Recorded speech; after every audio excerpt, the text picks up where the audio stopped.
Siguiendo con los enlaces glicosídicos, acá también tenemos un enlace beta 1,4 hacia arriba el oxidrilo, entre el carbono 1 y el carbono 4, es el de la lactosa. La lactosa se produce por la unión de dos monosacáridos diferentes, una galactosa y una glucosa. Se van a unir estos dos oxidrilos para formar este enlace glicosídico beta 1,4. Acá tenemos otra estructura molecular que es la sacarosa. Este es el azúcar de las plantas, mientras que la lactosa es el azúcar de la leche.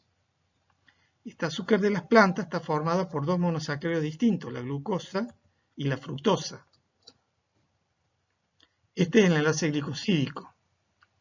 Si prestamos atención, ese enlace glicosídico se va a llamar alfa 1, porque la glucosa es alfa, beta 2, porque esta fructosa aporta también el oxidrilo hemicetálico en posición beta, es decir, hacia arriba. Entonces este es un enlace glicosídico donde participan dos oxidrilos hemicetálicos. Por lo tanto, esta molécula no tiene poder reductor. No tiene poder reductor. ¿Qué significa poder reductor en los hidratos de carbono? Que tiene que tener un oxidrilo hemicetálico libre.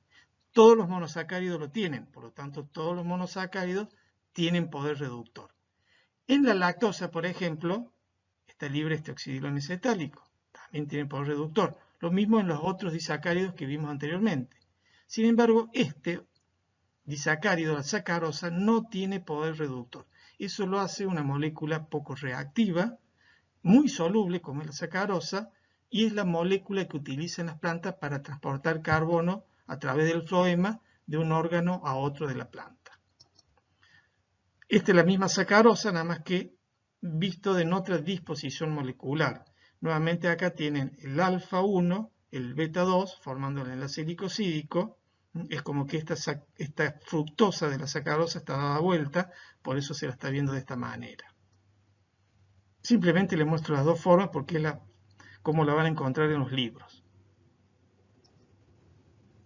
Le marco nuevamente en el enlace glicosídico alfa 1 beta 2. En cuanto a los polisacáridos, vamos a hablar del almidón. El almidón es la sustancia de reserva de las plantas. Tiene dos formas moleculares el almidón. Por un lado, la amilosa, esta que tenemos acá, que son N-glucosas, se repiten miles de veces. Una molécula de amilosa tiene miles y miles de glucosas, unidas todas por enlace alfa 1,4. Está el enlace glicosídico alfa 1,4.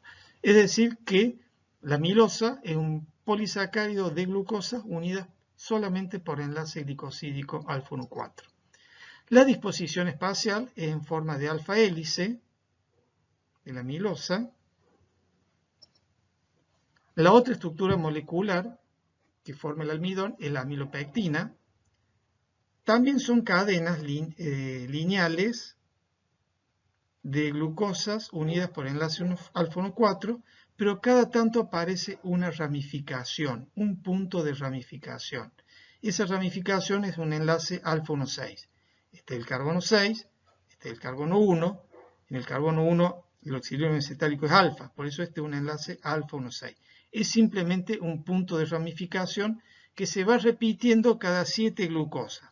Es decir, que si yo voy contando en esta cadena, cuento hasta 7, aparece un punto de ramificación, en las próximas 7 recién va a aparecer otro punto de ramificación. Esta cadena, como les dije, son cadenas de glucosas. Y a partir de este punto de ramificación, nuevamente se va a formar una cadena también lineal de glucosas unidas por enlace alfa 1,4. Es decir, que solamente el enlace alfa 1,6 es un punto de ramificación. El resto de enlaces que encontramos entre las glucosas son alfa 1,4. El glucógeno, es otro de los polisacáridos que vamos a analizar, es muy similar a lo que es la amilopectina. Son cadenas lineales de glucosas.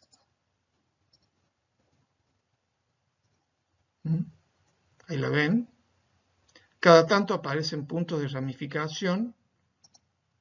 Estas cadenas lineales son enlace glicosídico alfa 1,4. Y esos puntos de ramificación son enlaces glicosídicos alfa 1,6. A partir de esta glucosa que se ramifica, o esta otra que se ramifica acá, se forman cadenas de glucosas unidas por enlace alfa 1,4. Es decir, nuevamente, como en el caso anterior de la amilopectina, el enlace glicosídico alfa 1,6 es solamente aparece en el momento que se forma la ramificación. Nunca se forma una cadena de enlace glicosídico alfa 1,6. Son cadenas de glucosas con uniones alfa 1,4 y puntos de ramificación con enlace glicosídico alfa 1,6. La diferencia que hay entre un glucógeno y una amilopectina tiene una diferencia estructural. Los puntos de ramificación son cada 4 glucosas. En cambio, la amilopectina cada 7. El almidón, donde se encuentra la amilopectina, es reserva de energía en vegetales, mientras que el glucógeno es reserva de energía, pero en animales. Así es como se vería, digamos, un estudio molecular del glucógeno en los animales. El glucógeno se almacena principalmente en animales, en el hígado y en las fibras musculares. Otro de los polisacáridos que también está formado por glucosas es la celulosa. La diferencia que hay entre una celulosa y una amilosa del almidón es que estas cadenas lineales de glucosa están unidas por enlaces glicosídico beta 1,4. Ven acá el oxidrilo está en posición beta y se une, digamos, entre el carbono 1 y el carbono 4, pero es beta 1,4. Esto hace que la molécula sea bien lineal, porque la amilosa tenía una estructura espacial en forma de alfa hélice. En cambio, la celulosa es bien lineal. Acá nuevamente les muestro en la celulosa el enlace glicosídico beta 1,4 y acá es la función que tiene. Forma parte de la pared celular. Y eso se debe a que la molécula es bien lineal, no formando esa estructura de alfa hélice, sino que es totalmente lineal, lo cual se aproximan las cadenas y se van uniendo las glucosas entre las cadenas de glucosas por puentes hidrógeno, lo cual va conformando varias cadenas de glucosa, lo que serían microfibrillas, que van formando la fibra o la microfibra, que después forman las fibras, que van a formar después parte de la pared celular de las células vegetales de las plantas. A continuación vamos a analizar el metabolismo de los hidratos de carbono. Podemos decir que hay 5 tipos de vías metabólicas relacionados al metabolismo de los hidratos de carbono. La glucólisis, que es la que vamos a ver a continuación. Después tenemos la gluconeogénesis, fermentación, vía de las pentosas e interconversión de azúcares. En lo que queda del teórico vamos a ver glucólisis, fermentación y gluconeogénesis, quedando vía de las pentosas e interconversión de azúcares para el próximo teórico. Vamos a comenzar con la glucólisis. La glucólisis es una vía catabólica oxidativa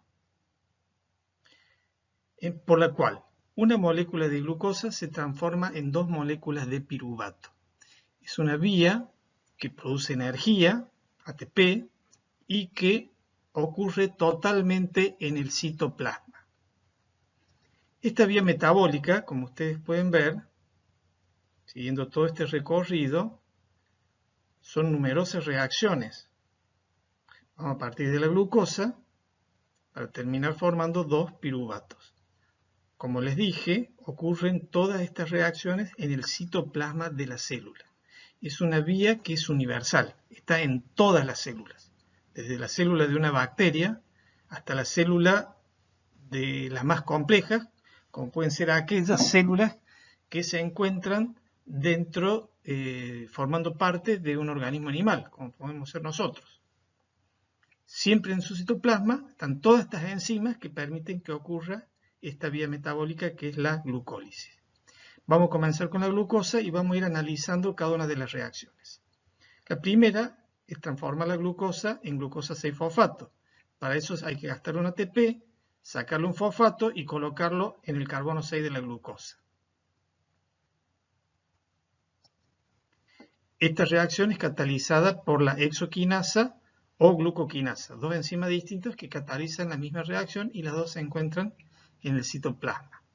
La siguiente reacción se isomeriza la glucosa a fructosa. ¿Ven? Acá tienen la estructura de glucosa, acá tenemos la estructura de la fructosa. La siguiente reacción, la fructosa 6-fosfato, toma un fosfato del ATP formando la 1,6-difosfato fructosa, la fructosa 1,6-difosfato. ¿Ven? Acá tiene el fosfato en el carbono 6, el fosfato en el carbono 1. Se consumió el ATP catalizado por la fosfofructoquinasa. La siguiente reacción consiste en partir esta fructosa en dos triosas. Por un lado, el gliceraldehído 3-fosfato y por otro lado, la dihidroxiacetona fosfato. La siguiente reacción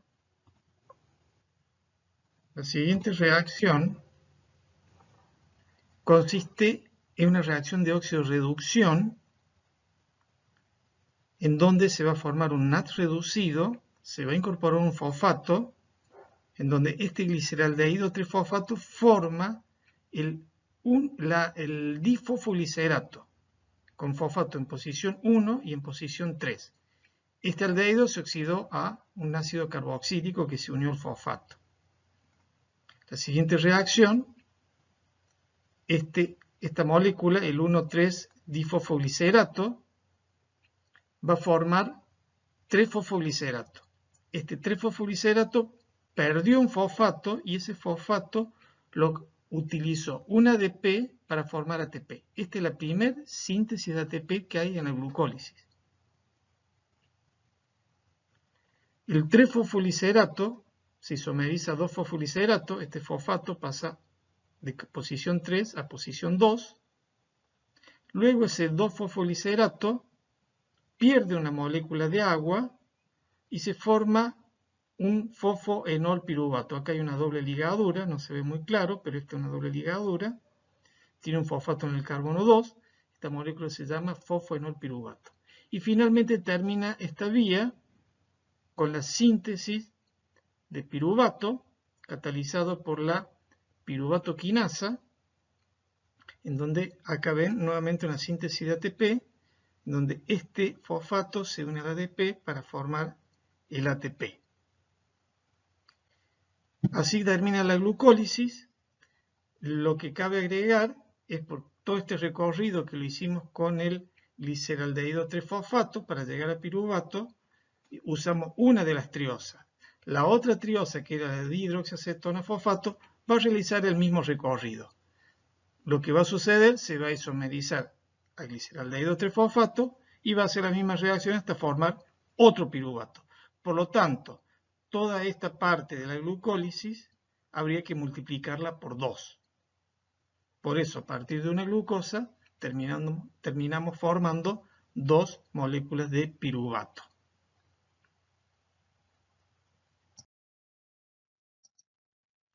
El balance que nos queda de la glucólisis en cuanto a la energía. Partimos de una glucosa,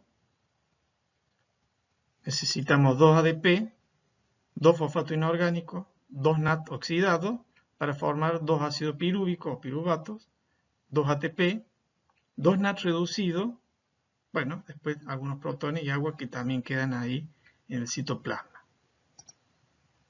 Sería en síntesis 2 ATP, 2 NAT reducidos. Cada NAT reducido, cuando llegan, digamos, a lo que es la cadena respiratoria, que ya van a ver en su momento cómo es que llegan hasta ahí, equivalen a la síntesis de 1,5 ATP cada uno, es decir, un total de 3 ATP más.